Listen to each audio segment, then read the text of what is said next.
आप अगर कपटी हैं, छली हैं, बेईमान हैं, प्रपंच हैं, जैसे भी हैं, झूठ बोलते हैं, निंदा करते हैं, चुगली करते हैं, गलत काम करते हैं, तो भी मेरा निवेदन है शंकर के मंदिर जरूर जाओ, शंकर की कथा में जरूर बैठो। क्यों?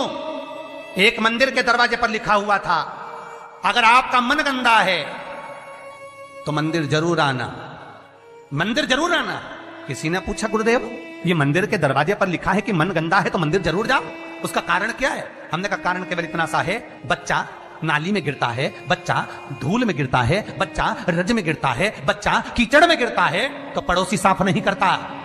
उस बच्चे को अगर गंदगी हो गई है, बच्चे गंदगी में आ गया तो उसको कोई पड़ोसी साफ नहीं करेगा, उसको कोई पड़ोसन साफ नहीं करेगी, उसको देवरानी जेठानी साफ नहीं करेगी।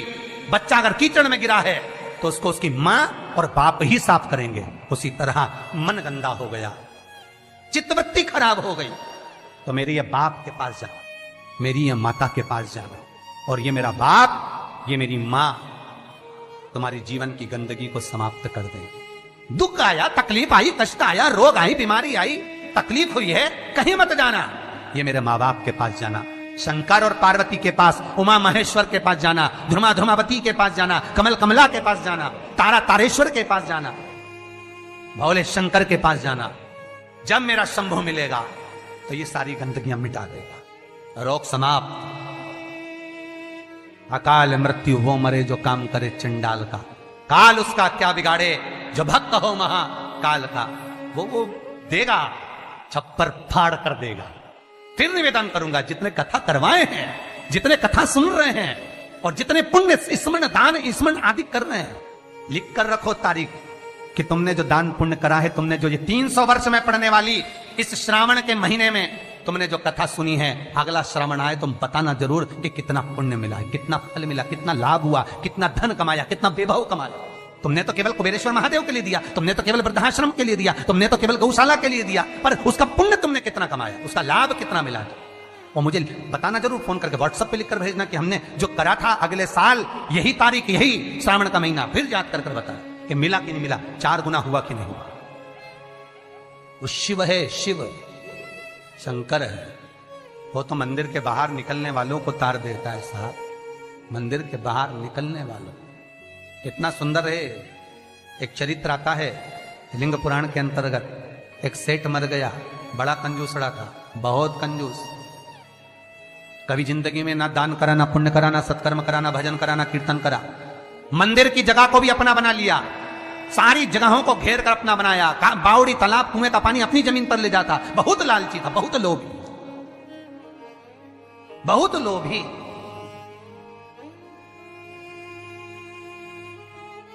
बस उसने अपनी पत्नी से एक बात कही थी कि मैं मरूं तो इतना सा करना, एक इतना सा काम करना कि किसी शंकर के मंदिर के बाहर कचरा पड़ा हो, धूल पड़ी हो, मट्टी पड़ी हो, उसको लाकर मेरे शरीर पर डाल दे, बस, और कुछ मत।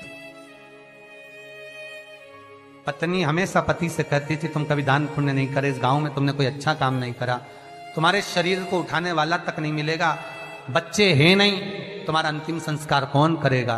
पति कहता है बस तुझसे जो कहा वो करना, और कोई दान नहीं, कोई पुण्य नहीं, कोई सत्कर्म नहीं, कुछ भी मत करना। पैसा जोड़ जोड़ के मर गया। इतना सा कह गया, मरूं तो मंदिर के बाहर, शंकर के मंदिर के बाहर की मिट्टी, रज, कचरा शरीर पे डाल दे। कोई गांव के लोग नहीं आए महाराज, पत्नी गई, केवल मिट्टी लाकर शरीर पर डाल दी। लिंग पुराण कहती है भगवान शंकर के गण स्वयं नीचे आए, गांव के लोगों का रूप रख लिया, उसका अर्ची तैयार करी, शिवधाम अर्थात शमशान लेकर गए। तो पत्नी पूछती है तुम कौन हो? गांव के लोग तो आए नहीं, तुम हो कौन? शिव के गण कहते हैं भगवान ये तुम्हारा सेठ है ना, गांव में दान नहीं करता था, बाहर दान करता था, हम बाहर से आए। अच्छा, मेरे पति को शमशान तक ले चलो। ले गए। कहते हैं शंकर के दरवाजे की मात्र रज, मात्र कचरा, मात्र भूमि की मिट्टी शरीर पर पड़ी थी। शंकर शमशान के दरवाजे पर खड़े होकर उसका वेलकम कर रहे थे, स्वागत। कि पूरी जिंदगी भले तूने नरक बाड़े में निकाली, पूरी जिंदगी भले लूटने में निकाल दी, पर अंतिम समय सुधार लिया। अंतिम समय को सुधारने का भी एक क्रम हमारे शास्त्र कितनी सुंदर बात कहता है महाराज, कितनी सुंदर बात। 3 धनभागी हैं, 3 धनभागी हैं। पहले नंबर पर भीष्म पितामह, जो भगवान कृष्ण के दर्शन करे, जिन्होंने भगवान कृष्ण का बचपन से लेकर जवानी तक का दर्शन करा।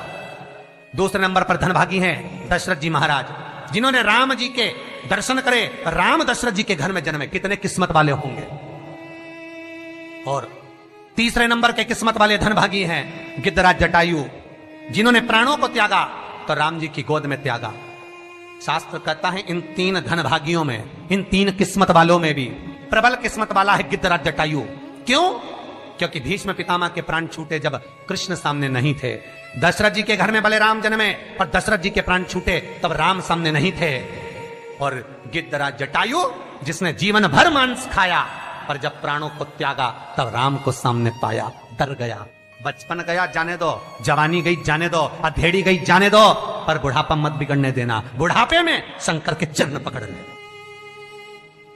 शिव के चरणारविंद पकड़ना, मैं कहीं नहीं जाऊंगा। बीमारी भी दी है तो तूने दी है, सही करेगा तो तुम्ही ने दर्द दिया है, तुम ही दवा दो। मृत्युंजय है तू, जगत का भोला नाथ है तू, सबसे ऊंचा तू ही बैठता है। जहां दुनिया समाप्त हो जाती है वहां से तेरी शुरुआत होती है। लोगों का जहां एंड होता है शमशान, वहां से वो शुरू होता है। जहां दुनिया का एंड है वहां से तू शुरू है। तो तू साधारण नहीं हो सकता भोलेनाथ। अगर मेरे चरण में कष्ट आया है तो तू सही करेगा, मुझे विश्वास है। भरोसा रखना। रोज शंकर के मंदिर के दरवाजे पर बैठकर शंकर पर 5 बेलपत्र चढ़ाकर 1 बेलपत्र उठाकर चबा चबा के उसके ही दरवाजे पर खा, घुटने भी सही कर देगा, शरीर भी करेगा। बस उस पर विश्वास, उस पर भरोसा, बस शंकर है और मुझे पूर्णतः विश्वास है कि वो मुझे हारने नहीं देगा। तो नहीं हारने देगा, नहीं।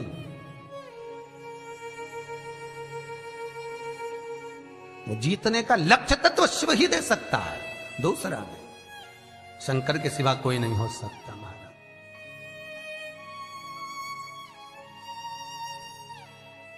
बस उस पर विश्वास